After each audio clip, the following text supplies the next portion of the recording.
આઈફાએ આ વર્ષે શોલે ફિલ્મને 50 વર્ષ પૂરા થયાના ઉત્સાહભેરની ઉજવણી કરી હતી. રવિવારે સાંજે જયપુરમાં એક્ઝિબિશન કન્વેન્શન સેન્ટરમાં આઈફા એવોર્ડનું આયોજન કરવામાં આવ્યું હતું.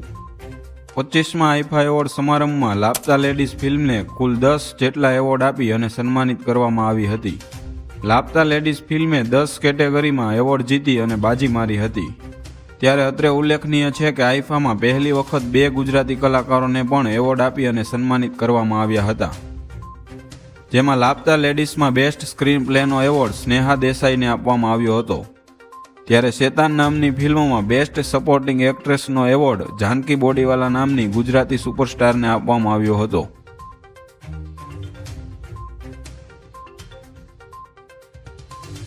આઈફા 2025માં આયોજિત એવોર્ડ સમારંભમાં બેસ્ટ ફિલ્મનો એવોર્ડ લાપતા લેડીઝ નામની ફિલ્મને મળ્યો હતો.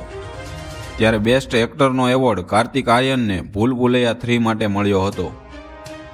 વાત કરીએ બેસ્ટ એક્ટ્રેસના એવોર્ડની તો નીતાંશી ગોયલને લાપતા લેડીઝ માટે બેસ્ટ એક્ટ્રેસનો એવોર્ડ આપવામાં આવ્યો હતો. જ્યારે રાકેશ રોશનને લાઈફ ટાઈમ અચીવમેન્ટનો એવોર્ડ આપવામાં આવ્યો હતો. બેસ્ટ ડિરેક્ટરનો એવોર્ડ લાપતા લેડીઝના ડિરેક્ટર કિરણ રાવને આપવામાં આવ્યો હતો. વાત કરીએ બેસ્ટ સ્ટોરીની તો બેસ્ટ સ્ટોરી ફિલ્મનો એવોર્ડ મેરી ક્રિસમસ ફિલ્મને આપવામાં આવ્યો હતો.